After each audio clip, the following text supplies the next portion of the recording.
सभापति महोदय, एक तो जब आप विराजते हो इस आसन पे, अच्छा लगता है ना आपको? मन प्रसन्न होता है। बढ़िया, धन्यवाद। वो तो सुन लो। आप बोलते हो जब मेरे को भी बहुत अच्छा लगता है। बोलिए माननीय सदस्य। मैं एक सुझाव देना चाहता हूं सबसे पहले बजट के अलावा, क्योंकि ये क्या हो गया,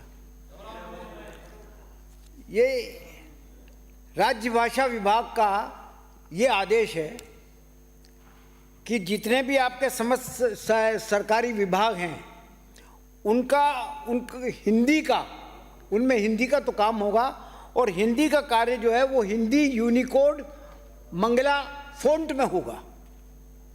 सारे विभागों में हो रहा है, आपके असेंबली में भी यही मंगला फ़ॉन्ट ही चल रहा है, यूनिकोड मंगला फ़ॉन्ट, लेकिन सिर्फ एक वित्त विभाग में नहीं हो रहा। सवाल ये आता है कि आपका ये जो एक्सपेंडिचर और रिसिप्ट, इनके करीब करीब 900 से लेकर के 1000 कागज़ जो है वो बनते हैं। कौन देखेगा? किन कोई भी सदस्य जो है ये मालूम नहीं कर सकता देख करके उसको कि चिकित्सा में कितना पैसा दिया, शिक्षा में कितना पैसा दिया, किसका दिया, सर्च ही नहीं कर सकते। तो मेरा आपसे निवेदन है कि इसमें आप सरकार से कहें, वित्त मंत्री जी से कहें कि इसमें आप जितने भी दस्तावेजात, सरकारी दस्तावेजात जो आप यहाँ पर पेश करते हैं वो हिंदी में, हिंदी यूनिकोड, ये आपका यूनिकोड मंगल फ़ॉन्ट्स में जो है वो पेश करें। ये मेरा सुझाव है। सभापति महोदय,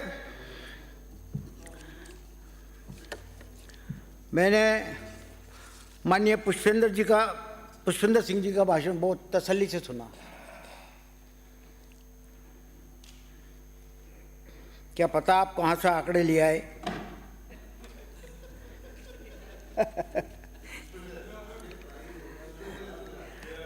मेरे हिसाब से राजस्थान के इस बजट में न तो कोई विकास है, न कोई प्रगति है, और न ही कोई विजन है। मुझे तो नज़र नहीं आया, कतई नज़र नहीं आया। बेरोजगारी और गरीब जनता, युवा, किसान, मजदूर की बहबूदी की बात होनी चाहिए थी, उसमें एक शब्द भी इनके बारे में कुछ भी नहीं हुआ। राहत की बात की तो बात ही छोड़िए आप।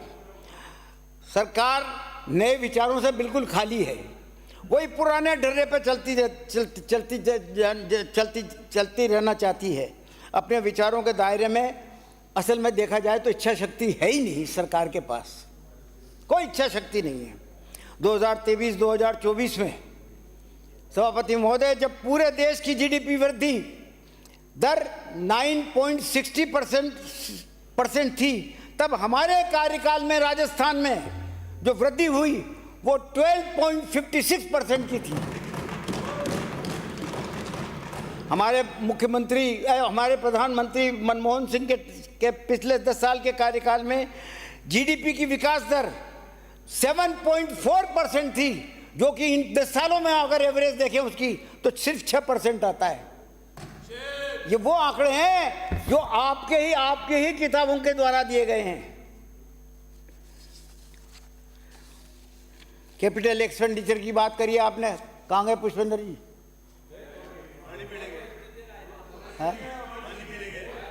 फिर काय करा तो वहाँ को है। 18-19 में आपका कैपिटल एक्सपेंडिचर 19,368 करोड़ रुपए का था 18-19 में, जिसको 23-24 में हमने बढ़ा करके 34,843 करोड़ रुपए का रख दिया, जो लगभग दुगना है। 10 जुलाई 2024 को गत बजट में पैरा 188 पर आपने बड़ी वाहवाही लूटने के लिए कहा कि 23-24 में आपका कैपिटल एक्सपेंडिचर सिर्फ 26,646 था, जिसे हमने 65.59% बढ़ा करके 44,216 करोड़ रुपया कर दिया। आपने इस पवित्र सदन में बिल्कुल मिथ्या बोला है। वो मिथ्या इसलिए बोला, मैं आपको आंकड़े, ये आपका आप ही के द्वारा जो छापे गए आंकड़े हैं वो दे सकता हूँ। ये देखिए, आप साफ लिखा हुआ है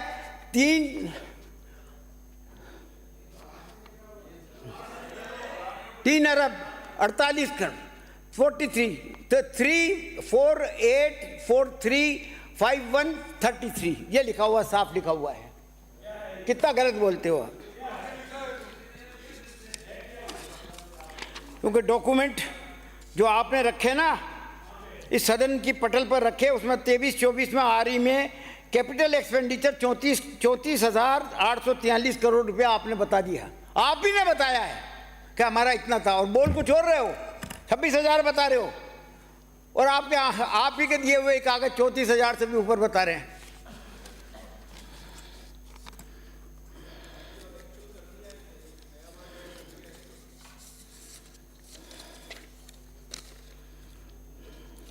आज की तारीख में एक्चुअल फिगर आ गए। उसके अनुसार 23-24 में राजस्थान पर 5,60,000, 60 नहीं तो 59 करीब है, तो उसको 60 ही मान लो आप, 5,60,000 करोड़ रुपए का कर्जा है। और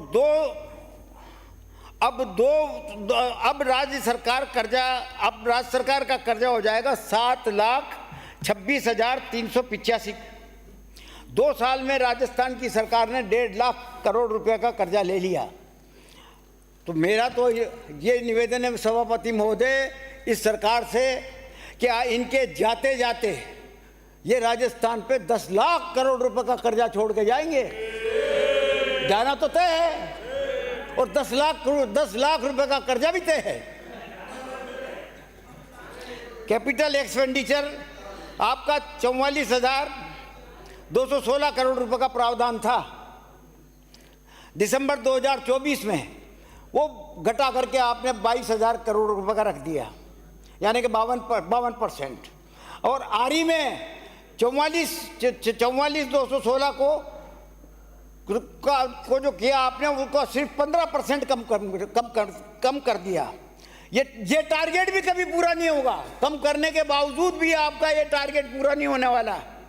बावजूद इसके इस साल कैपिटल एक्सपेंडिचर में 53,686 करोड़ रुपए का प्रोविजन कर दिया। बताइए, वो तो पूरा हो नहीं रहा। कम करने के बाद भी सिर्फ आपका 15% कम किया तो भी कुछ नहीं हो रहा।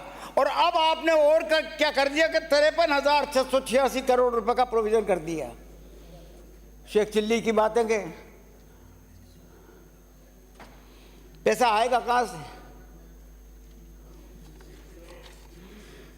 ये आंकड़े आपके पढ़ा है, समझ में आ जाए तो भेज दूंगा आपके पास। हाँ भेज दूंगा, अभी दे दूंगा। हालात क्या है आज के? हालात ये हैं कि लोग अपना सोना गिरवी रख करके जो है अपना खर्चा चला रहे हैं। बातें करते हैं हम तीसरी क्या नाम वो क्या है वो है वो बनाएंगे, ये करेंगे, वो करेंगे। एक तरफ मंगल सूत्र को छीनने की बात करते हैं ना, तो वाकई मंगल सूत्र ही आप ही तो छीन रहे हो, और कौन छीन रहा है? विदेशी निवेशक जो है अपना पैसा निकाल करके जा रहे हैं। केंद्र सरकार का बजट आया। केंद्र सरकार का जो बजट आया तो केंद्र की सरकार ने शिक्षा पर, स्वास्थ्य पर, शहरी विकास पर, एग्रीकल्चर पर, ग्रामीण विकास पर, सोशल वेलफेयर पर, सब पर बजट घटा दिया। सब पे बजट घटा दिया। ये क्या इंडिकेट करता है? ये इंडिकेट करता है कि आपकी आर्थिक स्थिति खराब है, जिसको आप बड़ा चढ़ा के बताते हो। हालत ये है। शराब माफियों को पनपाने में लगे हुए हो, फिर ठेकेदारों का वार चालू हो जाएगा, जिस तरह की पॉलिसी आपने बनाई है। 24-25 में कराड़ी साहब बैठे हुए हैं। 24-25 के बजट में आदिवासी उपयोजना टीएसपी जिलों के लिए टीएसपी फंड 1,500 करोड़ रुपए का प्रावधान किया था ना। बड़े अफसोस से कहना पड़ता है कि एक नया पैसा भी उसमें नहीं डाला गया। और आपका स्टेटमेंट है, मेरी बात सुन लो, मेरी बात सुन लो। मुझे माथे से ऊपर वाली बैठिए, सीनियर आदमी बोलते बैठो। हाँ बताएंगे बैठो। ये आपका खुद का स्टेटमेंट है जो इंडियन एक्सप्रेस में छपा है। सुन लो। आपका स्टेटमेंट है, मेरा नहीं है, ये आपका है। चाहो तो ले लो, आप देख लो। आपने ये कहा कि हमने सरकार को लिखा है कि पैसा जारी करो। हमने ये कहा कि सरकार पैसा जारी करो, लेकिन आया नहीं। 1500 करोड़ रुपया का प्रोविजन रखा गया, एक पैसा भी आदिवासी पे खर्च नहीं किया गया। मुख्यमंत्री अनुप्रति कोचिंग योजना में SC, ST, OBC, SBC आर्थिक रूप से पिछड़े हुए लड़कों को 30,000 छात्रों को कोचिंग देने का लक्ष्य आपने रखा पिछले बजट में। 30,000 लड़कों को देंगे। अभी तक तो कोचिंग संस्थाओं का चयन ही नहीं किया आपने कि किसमें करना है, किसमें नहीं करना, सूचीबद्ध ही नहीं किया उसको। बंडलबाजी।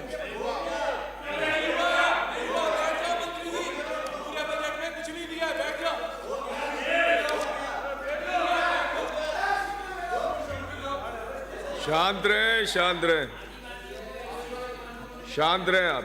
वो बोलने दो उनको, वरिष्ठ सदस्य हैं। दिलावर चले गए। आप तो दिलावर के जी इधर चले बोले गए। साहब, मंत्री जी से बाद में बात। डॉक्टर अंबेडकर आर्थिक पिछड़ा वर्ग उत्तर मैट्रिक छात्रवृत्ति योजना के तहत एक भी छात्र को छात्रवृत्ति का भुगतान नहीं किया गया। एक भी छात्र को 46,000 रुपए देने का प्रोविजन है, एक को भी नहीं दिया गया। प्राथमिक शिक्षा के बजट के हाल देखिए। पूर्व मैट्रिक अभी सरकार ने दी है, देख लो एक बार। आपने नहीं बंद कर दी थी, सारी हमने दी है, दे रहे हैं अभी। खिलाड़ी साहब, जब आपके मंत्री बोलते हैं मैं कभी बीच में नहीं बोलता। आंकड़े सही लाइए। अभी आपके द्वारा छोड़ी हुई छात्रवृत्तियां भी हमारी सरकार दे रही है। बोले, मैं एक बार भी कभी नहीं बोला। हालांकि मैं उनसे एग्री नहीं कर रहा था, लेकिन एक बार भी नहीं बोला। प्राथमिक शिक्षा के बजट का हाल देखिए। पूर्व मैट्रिक छात्रवृत्ति का बजट अनुसूचित जाति के लिए 16 करोड़ रुपया रखा गया था। उसमें कितने बांटे? 1.5 करोड़ रुपया बटा है साल भर में। 1.5 करोड़। ST का 18 करोड़ रखा गया था और बटा कितना? सिर्फ 1.25 करोड़। शहरिया, जनजाति, OBC, सफाई से जुड़े हुए व्यवसाय वाले बच्चों को 1 रुपए की भी मैट्रिक में छात्रवृत्ति नहीं देगी। मनरेगा में, जिसमें 100 दिन का रोजगार पाना लोगों का अधिकार है, लेकिन इस डबल इंजन की सरकार में 45 से लेकर 50 दिन तक का रोजगार भी उपलब्ध नहीं कराया गया। मनरेगा के बजट में कटौती और कर दी। गत वर्ष मनरेगा में हमने जो है 9,355 करोड़ रुपए रखे थे। आपने मनरेगा में इस साल सिर्फ 5,018 करोड़ रुपए रखा है। वो भी खर्च करोगे कि नहीं करोगे? बेरोजगारी कम करने के लिए, जैसा आपने कहा अभी कि शहरी रोजगार योजना जल्दी चालू कर देते तो शायद हम वहाँ बैठते। कभी की हो चुकी थी, शायद आपके यहाँ नहीं हुई होगी, क्योंकि नगर निगम के माध्यम से होती है ये, और नगर निगम काम नहीं करना चाहता होगा तो इसलिए नहीं होगा, बाकी वक्त पे पूरी हो चुकी थी। आज क्या हुआ? शहरी रोजगार योजना तो चल रही है, लेकिन बजट आपने कितना दिया उसमें, ये देखो। और ग्रामीण रोजगार योजना जो हमने चालू करी थी वो तो बंद ही कर दिया आपने, एक पैसा नहीं दिया उसके लिए। रोजगार के प्रति ये रुख है आपकी सरकार का।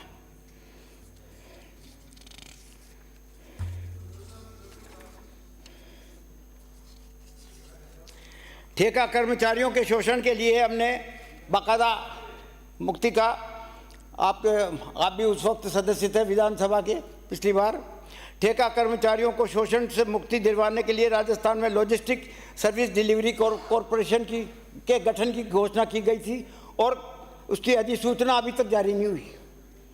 घोषणा हमने किए हुए भी चुनाव से कम 6 महीने पहले कर दी थी, लेकिन उसके बाद भी जो है वो अधिसूचना चालू नहीं की उन्हें की। पिछले बजट में मैंने 3 सवाल लगाए, इसी बात को लेकर के 3 सवाल लगाए, और हर बार मुझे यही जवाब मिला कि गठन की प्रक्रियाधीन है, गठन की कार्यवाही प्रक्रियाधीन है। मैं उम्मीद करता हूँ कि कम से कम इसके गठन तो करवा दो। गिग वर्कर्स की सोशल सिक्योरिटी और वेलफेयर के लिए भी हमने एक्ट बनाया, इसके लिए भी अभी तक आपने नियम नहीं बनाए। इस पर भी आप जो है प्रायोरिटी से ध्यान दें और तो लाखों लोगों का फ़ायदा होगा। जहाँ तक अन्नपूर्णा रसोई के लिए आपने कहा कि अन्नपूर्णा रसोई आपने बंद कर दी और 3 साल तक चालू नहीं की, दूसरे साल ही चालू हो गई साहब। इंदिरा गांधी दूसरे साल चालू हो गई। अब मेरी बात सुनिए आप, ग्रामीण अन्नपूर्णा ग्रामीण के लिए बजट में टारगेट रखा गया था 7 करोड़ 17 लाख थाली उपलब्ध कराने के लिए, और इसके लिए 120 करोड़ रुपए का प्रोविजन किया था। मेरे प्रश्न के उत्तर में यह बताया गया कि 2 करोड़ 64 लाख थालियां ही उपलब्ध हुई हैं, 7 करोड़ के बजाय 2 करोड़, और इस साल उसका बजट भी घटा करके जो है वो 107 करोड़ रुपए रख दिया। जो बजट से 107 करोड़ रुपया कर दिया उसका घटा करके बजट। आपस में बातें नहीं कर।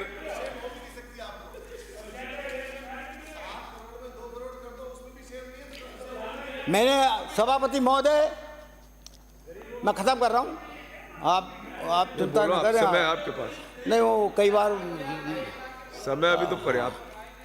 मैंने गांवों में शौचालय बनाने का सवाल पूछा। विधानसभा में जो रिपोर्ट रखी गई उसमें तो यह बताया गया, विधानसभा में रखी हुई रिपोर्ट की बात कर रहा हूं, कि व्यक्तिगत शौचालय 26,436 बनाए हैं, और जबकि आपके प्रश्न के उत्तर में मुझे बताया गया कि 1,21,355 बना दिए हैं। वो झूठा है या सरकार झूठी है? और सामुदायिक शौचालय के लिए 2002 में यह बताया गया, शौचालय 2002 बताए गए कि इतने बना दिए हैं, जबकि रिपोर्ट में सिर्फ 344 लिखी हुई है कि 344 ही बनाए। जयपुर में आपने इंफ्रास्ट्रक्चर की बात करी, पिछली बार 2100 करोड़ रुपए रखा गया। ये एलिवेटेड रोड बनाएंगे, ये आरओबी बनाएंगे, ये आरयूबी बनाएंगे, ये बनाएंगे, वो बनाएंगे, वो बनाएंगे, एक भी बना? बात सुनो, सिर्फ 165 करोड़ रुपए के आपके वो आपका टेंडर हुए हैं, सिर्फ 165 करोड़, बाकी सब डीपीआर, सब डीपीआर, और कई तो कैंसिल कर दिए। अब आप मेट्रो की बात करते हो, मेट्रो की 4 बार डीपीआर बन चुकी है, 4 बार बन चुकी है। मुझे चलो ये रास्ता बता, कोई भी सदस्य ये बता दो मुझे कि मेट्रो सीतापुरा से अगर चालू होगी तो अंबाबाड़ी कैसे पहुंचेगी, पानीपेच कैसे पहुंचेगी, कहां से पहुंचेगी, किस रास्ते से पहुंचेगी, चलो बता दो आप मुझे। मेरा चैलेंज है, चैलेंज है मेरा, आप बता दो। आप बना ही नहीं सकते। जिस तरीके से आपने अंबेडकर सर्किल से एलिवेटेड रोड एयरपोर्ट तक बनाने के लिए बात करी थी पिछली बार, और फिर बाद में विड्रॉ कर लिया कि ये संभव नहीं है, सारी जो है जेएलएन मार्ग सारा बिगड़ जाएगा, ये कर जाए। उसी तरीके से ये आपकी मेट्रो का सत्यानाश होगा, क्योंकि बड़ी चौपड़ से लेकर के, बड़ी चौपड़ तक तो हमने पहुंचा दी थी, बड़ी चौपड़ से लेकर के और ट्रांसपोर्ट नगर तक की जो काम शुरू हुआ था ना, वो भी 4 महीने से बंद पड़ा हुआ है, 4 महीने से। ये हमने मेट्रो बनाई है और टाइम पे बना करके दिए और चालू किए। हम जानते हैं कि किस तरीके से मेट्रो बनती है, बातों से नहीं बनती मेट्रो।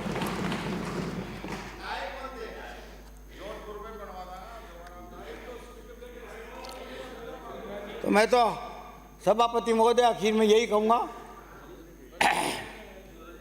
कि सरकार का बजट बिल्कुल घोषणाओं का बजट है और डीपीआर का बजट है। डीपीआर ये इस डीपीआर वाले बजट के कारण, सभापति महोदय, इस डीपीआर वाले बजट के कारण सत्ता पक्ष के अधिकांश लोग डिप्रेशन में चले गए। अब ये साइकोलॉजिस्ट की जरूरत है यहाँ,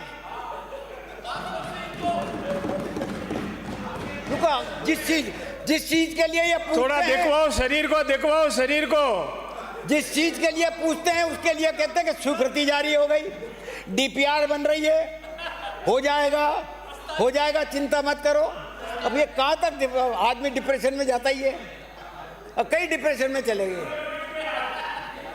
तो मेरा आपसे यही निवेदन है, मैं इतना ही कह करके मैं इस धारीवाल जी, आपके राज में डीपीआर बनी नहीं और शिलान्यास हो गए, डीपीआर ही नहीं बनी, आपके मंत्रियों ने की है। मैं उधर आपको सबूत लगा दे सकता हूँ। क्या बैठे हो? खाली फर्जी बातें करोगे क्या?